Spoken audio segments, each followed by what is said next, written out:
Télos humain, métatélo universel. TNT 7. Écrit par citoyen. Les fleurs ont les fruits pour miroir. Paul Éluard. Teleology is like a mistress to a biologist. He cannot live without her, but he's unwilling to be seen with her in public. John Burton Sanderson Haldane. Les succès de la science mécaniste des XVIIe et XVIIIe siècles seraient à l'origine de la dépréciation de la philosophie classique, en particulier de l'interprétation thomiste d'Aristote. Cette science mécaniste adopta le matérialisme chaotique des atomistes en y ajoutant la mathématisation idéale chère à Pythagore et à Platon. Le télos, la fin ultime des choses et des êtres, fut évacué de l'analyse scientifique. Le télos est ce vers quoi une chose tend par nature, l'attracteur qui l'aspire à travers les états-configurations de la matière-énergie vers son état final. C'est aussi, plus prosaïquement, sa fin utile. Une montre donne l'heure, c'est un de ces télos. La noix contient en elle le noyer. Le noyer tire ses branches vers les rayons nourriciers du soleil pour alimenter sa faim, la noix. Comprendre le vivant sans user du concept de télos est extrêmement difficile. La noix contient en elle le noyer. La science mécaniste ne put connaître du vivant que ses aspects les plus prévisibles et superficiels. Galilée lui-même dut volontairement faire abstraction de l'observateur conscient et de ses effets possibles sur le phénomène mesuré lorsqu'il fonda la physique moderne.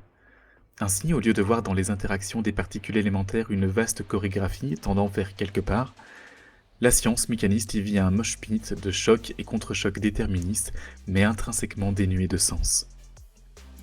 Le télos rejeté, le but des choses nié, l'intelligibilité du pourquoi sombra dans l'oubli.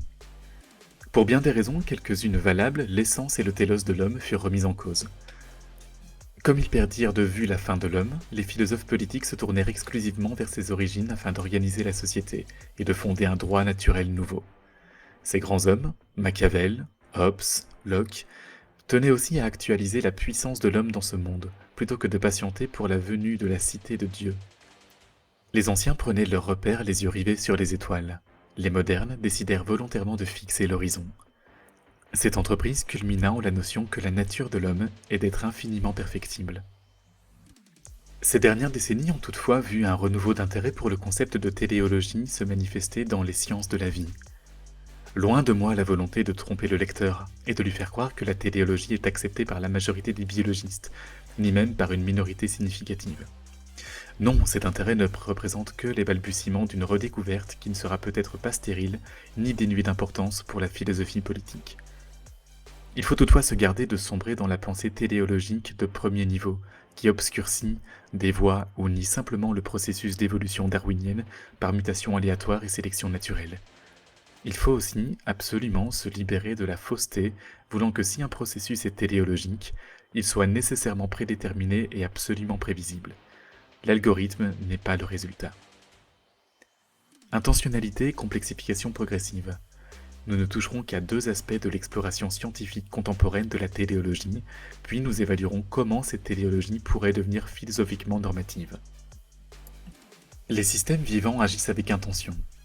La bactérie active sa machinerie moléculaire interne pour mobiliser le psyllium qui lui permet de remonter un gradient de glucose.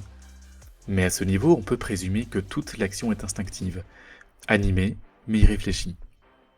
Ce serait méconnaître et sous-estimer le nombre de calculs intracellulaires nécessaires au fonctionnement du plus bas prokaryote. Si la conscience et l'intention ne sont le fruit que d'une force brute computationnelle, comme se plaisent à nous le répéter les chantres de l'intelligence artificielle générale et consciente, alors il est difficile de ne pas voir dans la quantité exhibée par nos cousins prokaryotes une qualité toute particulière. Mais passons, et ignorons les unicellulaires. Considérons une des hormones retrouvées chez un mammifère, que ce soit la thyroxine, le cortisol ou la testostérone. Les hormones sont des outils de communication intrasystème. Certains de leurs effets sont intrinsèques et expliqués par leur conformation moléculaire, mais d'autres nécessitent une interprétation de la part du reste du système. Un message, même hormonal ou moléculaire, implique un auteur et un interpréteur.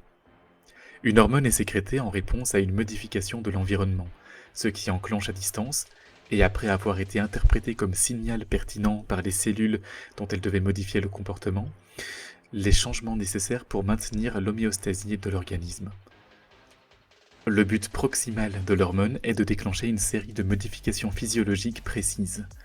Le but ultime, le but téléologique, c'est l'homéostasie du système. Ce système de communication est sculpté par l'évolution darwinienne parce qu'il confère à l'organisme un avantage reproductif dans un environnement donné. L'intentionnalité, la finalité est ce qui est sélectionné par l'évolution darwinienne. Sans homéostasie, pas de reproduction.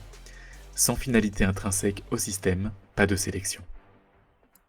Bien qu'encore marginaux, certains biologistes se spécialisant en biologie des systèmes avancent aujourd'hui que le raisonnement téléologique est le seul qui puisse leur permettre de comprendre la raison d'un système moléculaire dans un contexte vivant.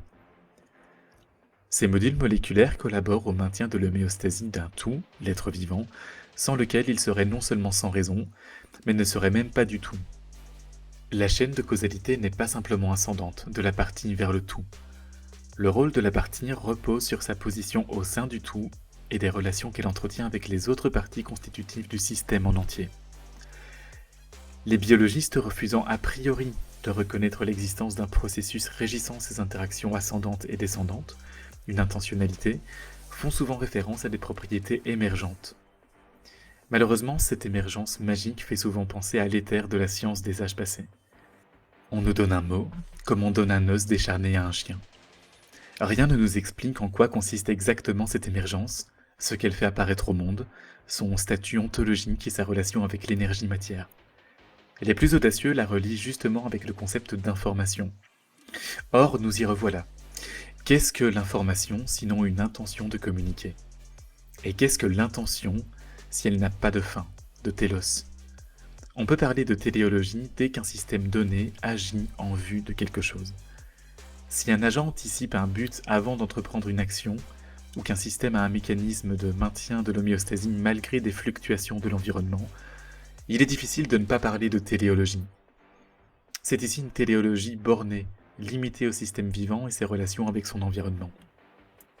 L'intentionnalité est intrinsèque au système, mais le dépasse aussi. Cette téléologie limitée n'est pas le seul qui doit attirer notre attention.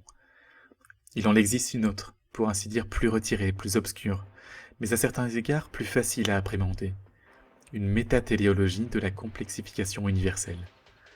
L'émergence même des modules moléculaires, ou macroscopiques, comme l'appareil visuel ou auditif par exemple, s'explique plus facilement lorsqu'on ne se limite pas aux balises traditionnelles de l'évolution darwinienne, que sont les simples mutations aléatoires, passées au tamis de la sélection naturelle. Trop souvent, on ne se concentre que sur les mutations aléatoires de ce processus, en négligeant l'importance des balises physico-chimiques, le rendant même possible.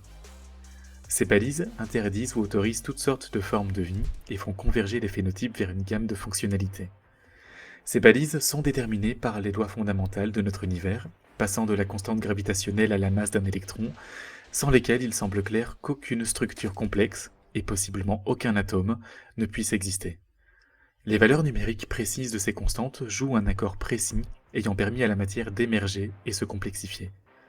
Cette complexification se fait malgré les assauts incessants de l'entropie-marée qui cherche à submerger toute structure dissipative loin de l'équilibre thermodynamique. On nous a répété à l'infini que rien ne pouvait jamais enfreindre la deuxième loi de la thermodynamique. Et pourtant, si notre civilisation biotechnologique ou planétaire ne l'enfreint pas, chaque lever de soleil qui la voit encore debout est un pied de nez à cette loi universelle. Mais cette civilisation est le fruit du cosmos, comme tout le reste.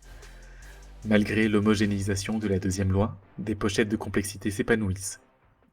Reconnaître la seconde téléologie, la métatéléologie cosmique, c'est reconnaître que l'univers est autopoïétique et autocomplexifiant. Ce métatélos semble inhérent à la structure de notre univers. On pourrait le voir comme un mouvement immuable. L'univers est foncièrement créatif et projette en existence des systèmes dynamiques complexes, eux-mêmes capables de se maintenir loin de l'équilibre thermodynamique. Il n'y a pas de point oméga, pas de fin temporelle à cette expansion complexifiante. Il n'y a qu'une frontière à repousser plus loin.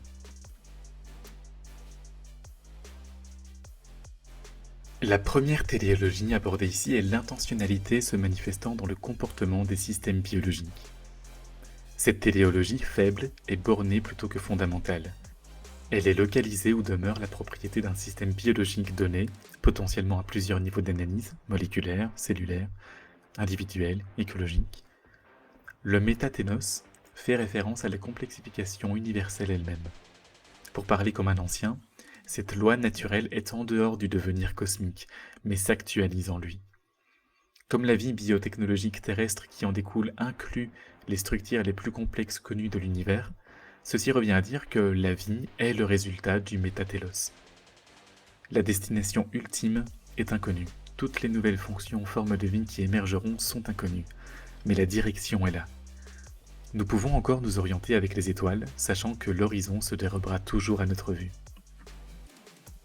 Comment est-ce que tout ce qui précède peut bien être pertinent pour le philosophe politique ? Il faut d'abord me concéder que les sages stoïciens avaient raison. Ce qui est naturel est juste, la nature est normative. Les jugements de valeur sont indissociables des faits. Le paralogisme, voulant que la nature ne détermine pas le bien, nous a aveuglés assez longtemps. Le naturel n'est pas ce qui survient dans le monde, mais ce qui se conforme à l'ordre naturel. Mais pour concéder ce point, que la conformité à l'ordre naturel est juste, n'est-ce pas concéder a priori que le télos doit être normatif ? Pas nécessairement parce qu'il n'est pas dit que le métatélos ni le télos limité existent. La nature pourrait exister et n'être que chaos. La conformité à un ordre irrégulier, chaotique et destructeur serait néfaste pour la société humaine. Il serait alors totalement justifié de se faire maître et possesseur de la nature. Les conventions humaines devraient primer sur l'ordre naturel. Mais si, comme le croyaient nos ancêtres, il existe quelque chose comme un ordre naturel, globalement bénéfique, et si cet ordre tend à se perpétuer, s'étendre, se complexifier, l'homologie entre l'ordre naturel et les créations sociales des hommes se dévoile comme la juste voie à suivre. Aux incrédules, j'offre un argument plus empirique que déductif. Je propose qu'un groupe voué à la poursuite de l'ordre naturel universel et motivé par la conviction improuvée que cet ordre intelligible est accessible à l'entendement humain, soit par la raison, l'instinct ou des itérations sélectionnées par l'évolution darwinienne, surclassera un groupe nihiliste désancré de la biologie. Les résultats de cette expérience naturelle sont partout autour de nous. D'un côté, ceux qui tentent tant bien que mal de vivre en accord avec le rang et le rôle que la nature leur a attribué à la naissance. De l'autre, les ensorcelés de la volonté revêche qui nient tant leur propre chair que leur esprit. Ainsi, la question de la nature de l'homme peut être rouverte. Ce n'est pas seulement l'origine de l'homme, l'état de nature qui peut être invoqué pour justifier une vision politique du monde, mais aussi sa finalité. L'homme fait partie du monde, il est soumis à ses lois et ne peut y échapper. Comme l'homme est un système biologique, et que la téléologie est le propre des systèmes biologiques, il est tout à fait séant de se demander quelle est la fin limitée de l'homme. Ne pas se poser cette question est méconnaître la nature de l'animal humain. Échafauder un système politique sans assise naturelle est voué à l'échec. Notre époque est tellement engloutie dans le délire de la table rase et de la perfectibilité parfaite de l'homme que simplement reconnaître que la recherche d'une fin naturelle à l'homme est légitime devient une victoire en soi. L'existence de cette fin limitée préserve l'homme de l'engloutissement dans un tout qui le dépasse et qui risque de l'étouffer si on ne se base que sur le métatélos pour structurer la société. Je ne me hasarderai ici qu'à proposer une hypothèse qui, si elle ne récolte que peu d'assentiment général aujourd'hui, a pour elle l'appui de nos ancêtres et des siècles passés. La fin limitée de l'homme est l'actualisation des excellences inhérentes à sa nature biologique. En tant qu'homme, faut-il le répéter, cette nature est limitée aux ornières charnelles de sa biologie. En tant que système ouvert, et jusqu'à un certain point perfectible, l'homme avance à tâtons vers un but qui le dépasse, mais qui lui est propre. La démocratisation de l'injonction nietzschéenne de se faire l'auteur de ses valeurs a causé beaucoup de tort. Non parce qu'elle est nécessairement délétère, mais parce qu'on l'a divorcée de la compréhension des balises biophysico-psychologiques de ses valeurs. Un en vaut mille s'il est le meilleur, nous enseigne Héraclite. Le meilleur commence par se connaître soi-même. Une exploration plus approfondie de la fin limitée de l'homme est nécessaire, mais ne sera pas entreprise ici. L'homme, comme partie du tout, aura une fin qui ne sera compréhensible qu'en fonction du tout. La partie ne tire son sens ultime qu'en fonction de ses relations avec son tout. Mais voici le problème. L'homme est incapable de comprendre le tout, le cosmos en entier. Les anciens le savaient, et n'était que momentanément troublé par ce fait. Le désir de complétion qui dirige l'homme hors de soi, qui motive la témérité du guerrier et l'ascension du sage hors de la caverne, ne sera jamais complètement assouvi.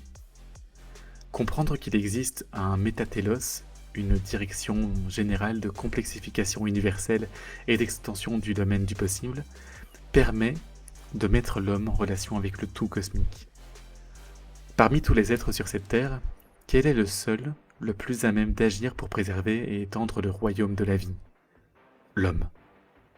Qui possède non seulement le vouloir instinctif de se propager, mais la raison permettant d'optimiser la marche à suivre? L'homme. Qui est en mesure de non seulement agir, mais agir consciemment, se faisant volontairement un pont tendu pour expansion du domaine biologique dans le cosmos? L'homme.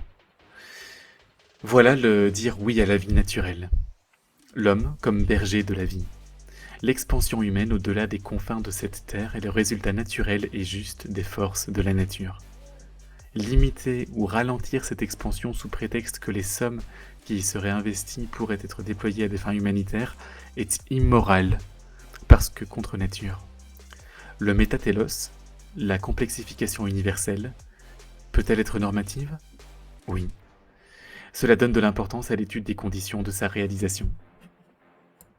À grands traits, ces conditions incluent la transmission stable de la vie, l'homéostasie de l'écosystème terrestre et la diversification des écosystèmes planétaires. Ces conditions sont la base d'un programme écologique archéoprogressiste. Ce programme repose sur le développement technologique, la survie même de la biosphère n'étant assurée par rien. Nous sommes à une éruption volcanique ou un impact d'astéroïdes près de l'effondrement de la société biotechnologique humaine, et par le fait même de l'annihilation de la possibilité d'expansion de la biosphère. La réalisation du métatélos repose sur le pacte faustien de l'Occident. Le métatélos et le télos limité se complètent. L'expansion éternelle dans l'espace infini est l'appel de notre civilisation occidentale, alors que la recherche de la perfection limitée d'un être incarné unique, celui de nos ancêtres gréco-romains. Comme le changement de paradigme philosophico-scientifique au début de l'ère moderne eut un impact sur la philosophie politique d'alors, une remise en question de la science mécaniste et un retour de la téléologie en science aura un impact sur la philosophie politique d'aujourd'hui. La science mécaniste rendit l'homme maître et possesseur de la nature. La science téléologique, si elle existe, le restituera peut-être à sa juste place d'émule et berger.